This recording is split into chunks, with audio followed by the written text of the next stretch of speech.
Hey there, today I want to take a little bit of a zoom out and take a look at where we are in some bigger picture outer planet alignments that are unfolding over long periods of time. Just take a peek at sort of where we are in some unfolding cycles. I'm Marina Orms here with your Astro perspective for Sunday, May 4th.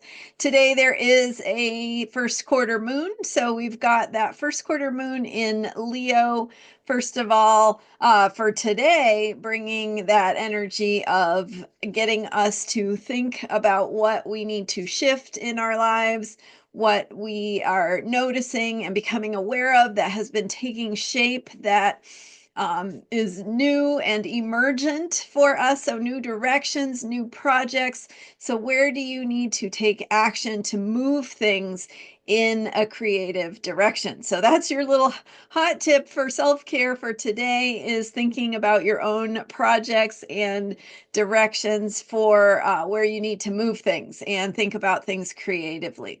But zooming out big picture, so we are in the midst of a big picture alignment of planets, outer planets that are actually forming some very interesting patterns. So with the slowest moving uh, planet, Pluto, planet Pluto is moving the most slowly of all of the planets in our solar system. And it sort of forms the base note, like it is holding the anchor of everything else. And then these outer planets still moving very slowly, like Neptune has a 164-year cycle, 164 5-year cycle, um, but uh, but is moving faster than Pluto. So in relationship to Pluto, Uranus is moving out ahead now. So the Pluto Neptune conjunction was back in the 1890s, and now Neptune is in a sextile with Pluto, where it actually has been for decades. But that's because they're at a point in their both of their orbits where they're moving at about the same rate of speed. But that will change as we move on in the bigger picture. So Neptune is moving out ahead of Pluto and in a sextile. It's been that way for a while. But now the planet Uranus, which also moves very slowly but moves faster than Neptune, is moving out ahead of Neptune in a sextile. So what is a sextile? A sextile, if you remember your circles from geometry, 360 degrees in a circle, a sextile is 60 degrees. So if you have Pluto at one point in the zodiac, then Neptune is 60 degrees counterclockwise from that, and Uranus is another 60 degrees counterclockwise from that. And we have this alignment of these three outer planets in what we call, it's a waxing sextile, so it's moving ahead. And that's happening. There's a waxing sextile with Neptune to Pluto, and a waxing sextile also with Uranus to Neptune, forming a waxing trine, which is 120 degrees from Uranus to Pluto. So if your eyes are glazing over, hang in there with me, because I'm going to get into what this means. So but I like to kind of paint a picture of what we're talking about in the sky, because it is really so cool to me anyway. So with these waxing sextiles, we have the beginning, the early part of a cycle that is visionary. It is able to see the future. Now we're talking big picture cycles. The Pluto-Neptune cycle is 500 years almost. So big picture. At any rate, we're early in the cycle with a waxing sextile. It's like the waxing crescent moon, that part of the moon cycle. So you're starting to get this sort of glimpse of what is to come. You're getting a glimpse of the future, a glimpse of what you are in the process now of creating. And these waxing sextiles are very visionary, very creative. We are also in the midst of all three outer planets changing signs. So the sextile formation is interesting because it goes in and out of exact as the three outer planets go direct, they go retrograde, they get close to the exact sextile, and then they kind of move away from it. So they got within a couple of degrees of in an exact sextile, all three of them, last September. So September of 2024.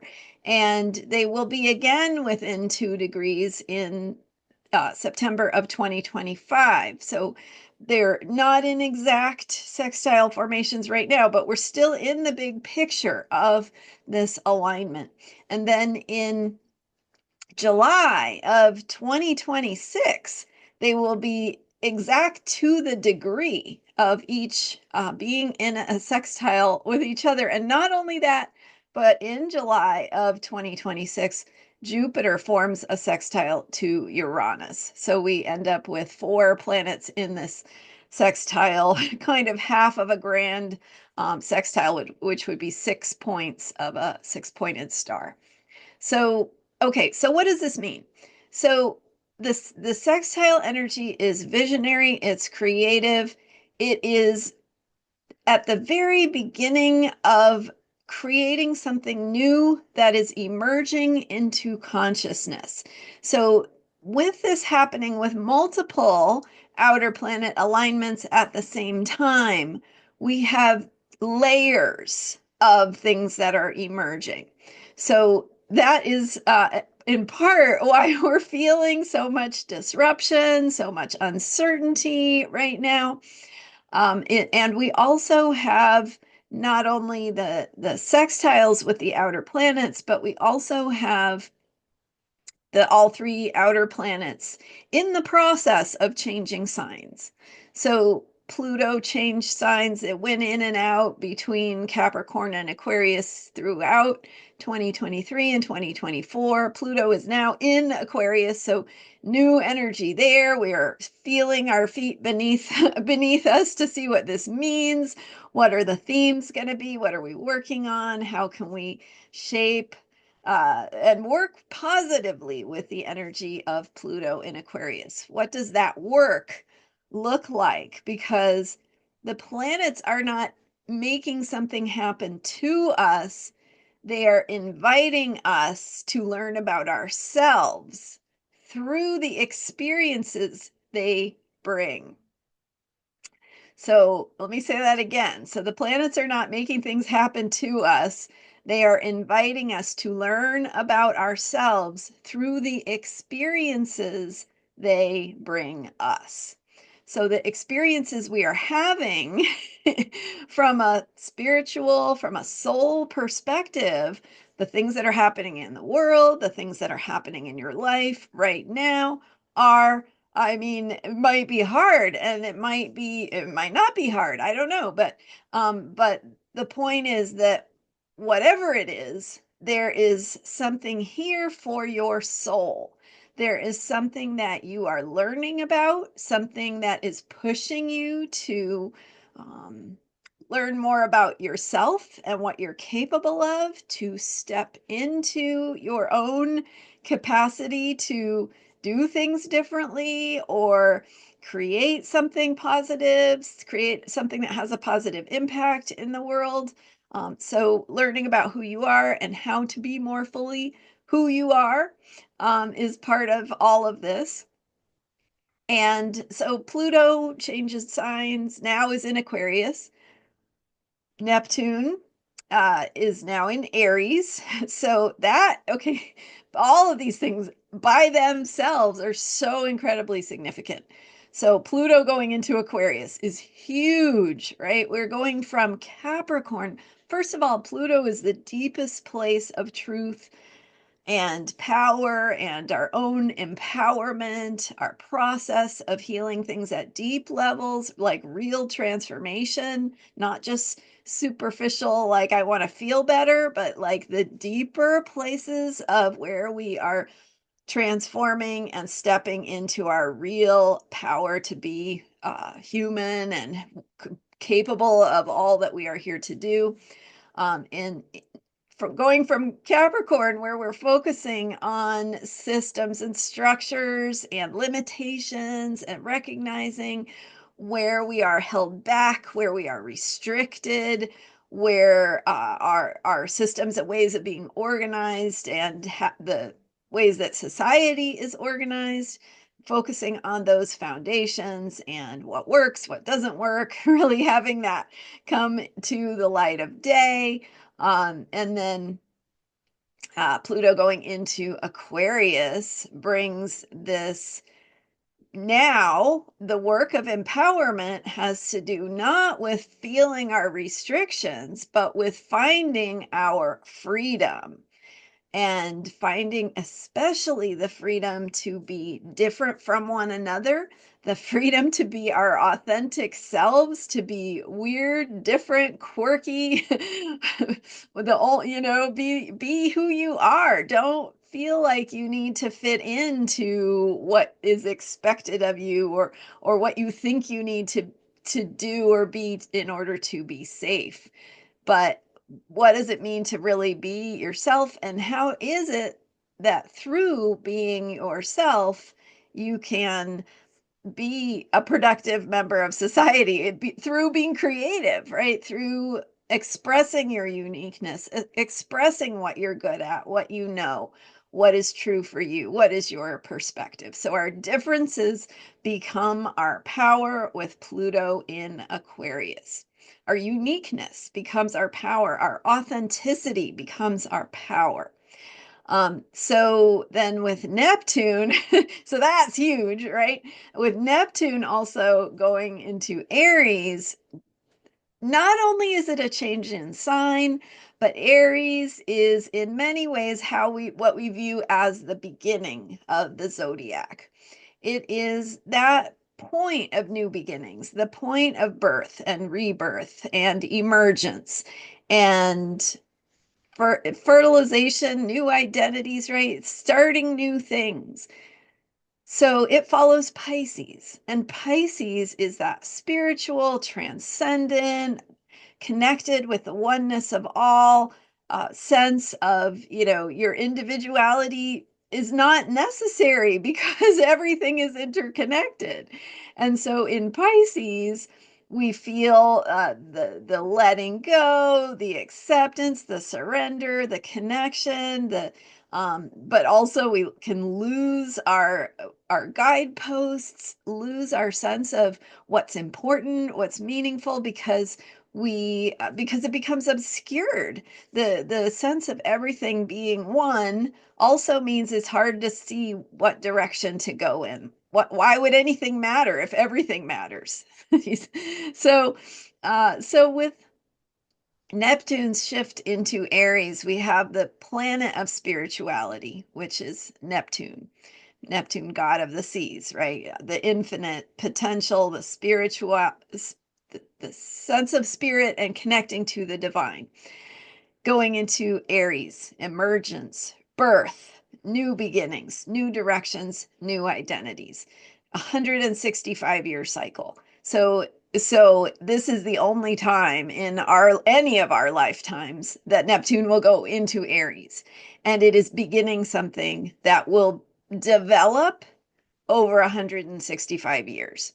So what are we completing with Neptune in Pisces, right? That's a whole question, but I'm going to focus on the future because these waxing sextiles are helping us look in that direction, look toward the future. It is saying what is coming.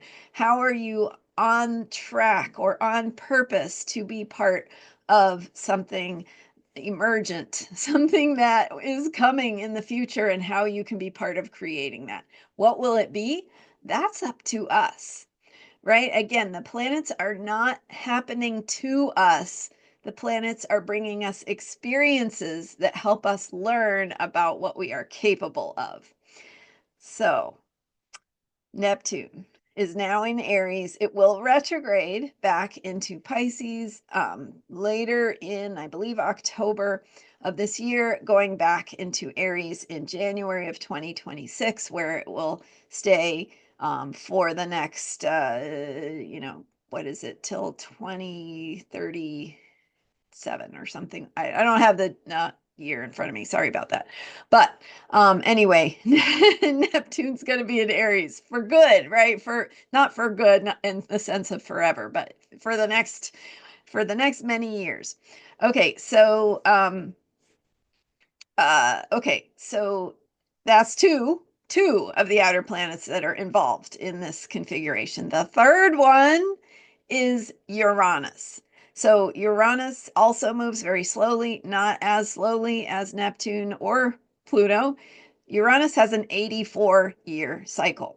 So it spends about 7 years in a sign. So still outer planet, right? Still big picture. 7 years is a long time.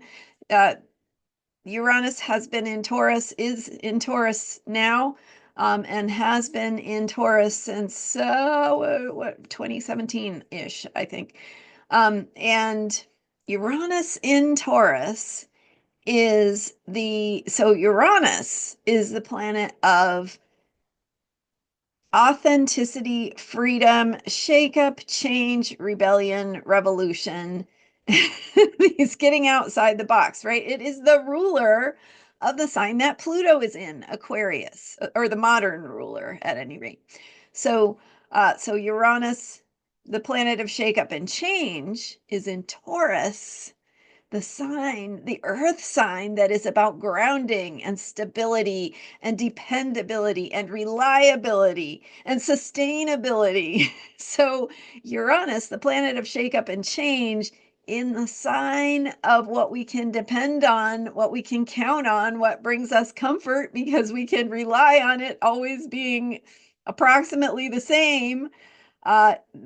Uranus is shaking that up. So if you have noticed in the recent years, things have felt unstable, uncertain. So in many ways, that has to do with the Uranus energy of bringing shakeup and change to that sign that helps us find stability. So what does that mean? It means we are creating new normals. And I said at one point, I've been doing these videos for years, and at one point I said, it is whatever is going to happen, it is not going to be the way it was. And here we are, right? And I don't think we're done with the changes. So, things are certainly feeling uncertain, certainly uncertain. What a great Uranus and Taurus statement, right? Certainly uncertain. Okay, so here we are in the uncertainty, which is exactly where we are supposed to be. If that gives you any comfort, maybe it does. The energy of that process of Uranus going through Taurus. Now, Uranus is going to be leaving Taurus this year in, I believe, July. I looked it up and now I have forgotten already. So I I can't keep all the dates straight. I should write them down. But the point is, I'm trying to convey like the bigger picture of what these energies mean. So Uranus is going to go into Gemini. And let me find that for you because I want to be getting this right. Okay, July. Yeah, around July, mid-July, 10th, 11th, somewhere around there.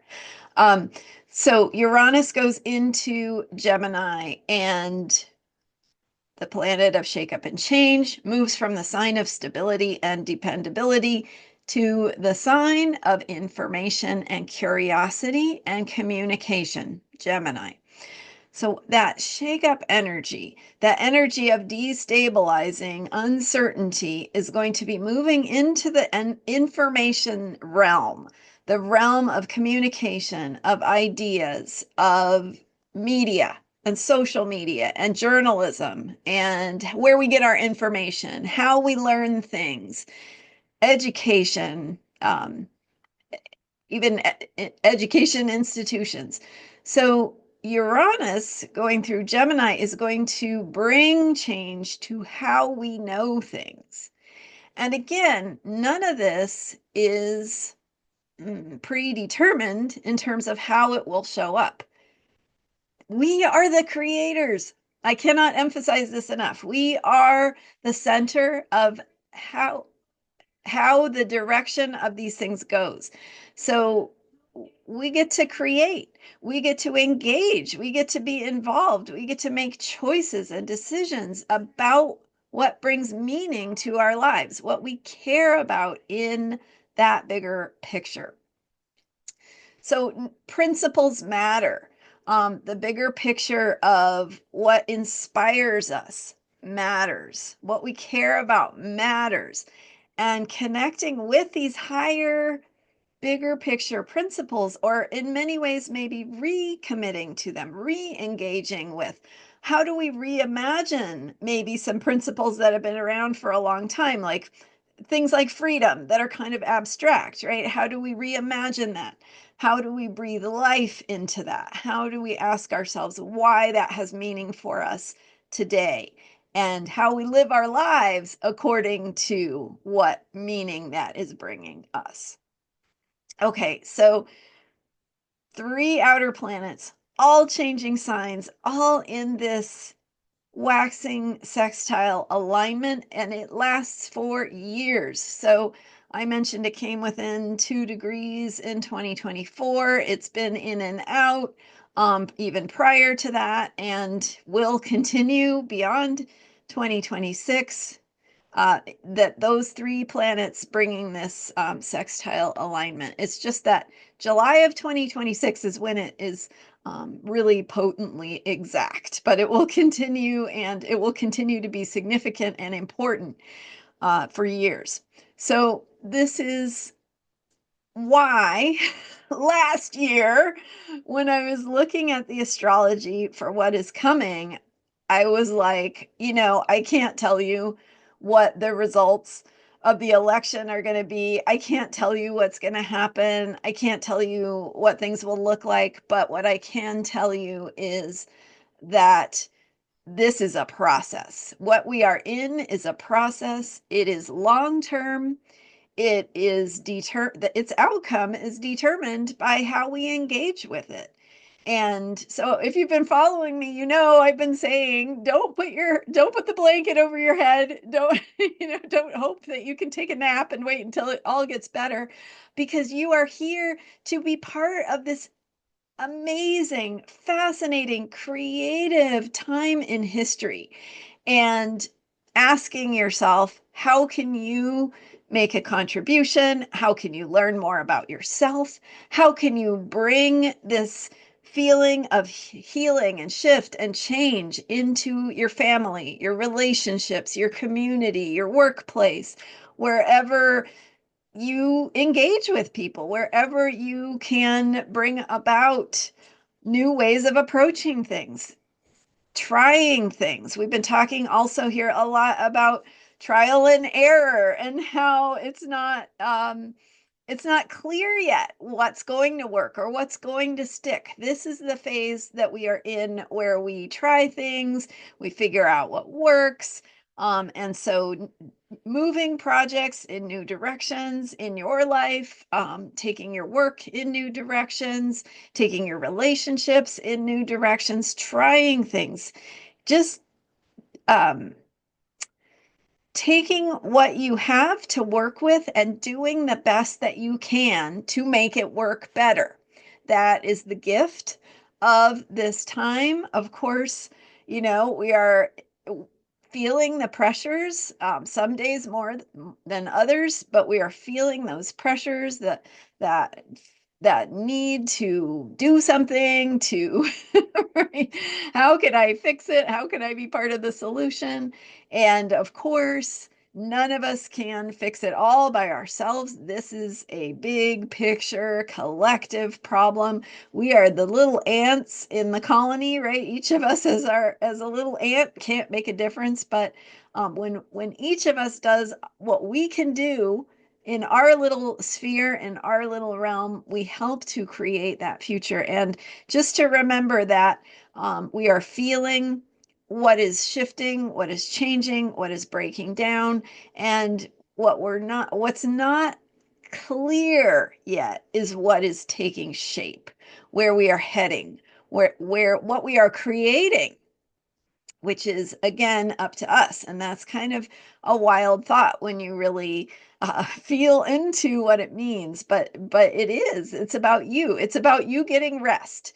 It's about you eating good food and taking care of your body and acknowledging that you need some time and space for yourself. You need some time and space for your relationships. You need that time and space to allow the process to move and to help you connect with clarity about your next steps, your next action steps, your next ways of thinking about things, your new perspectives that are available, but sometimes we have to take that time off, right? The rest or the break or the vacation or whatever it is to help us access those bigger picture places of clarity and information.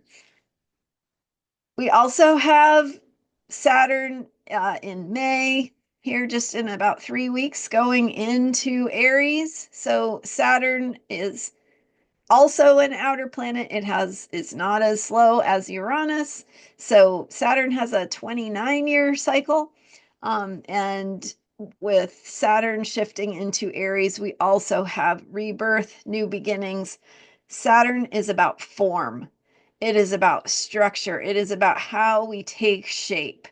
And so Saturn in Aries is another underlining of this idea of new beginnings, new possibilities, new creative forms coming into existence. It is also a Neptune Saturn conjunction in Aries, 1 degree Aries. They won't be exact this year, but they're so close that we could call it a conjunction. They will be exactly conjunct next year.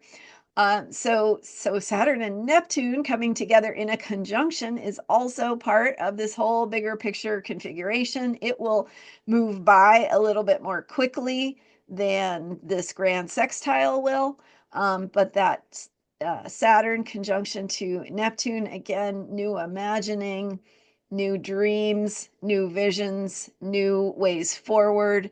How do we embody bigger spiritual picture, but also bigger picture of meaning, our bigger picture principles? How do we put those into tangible form?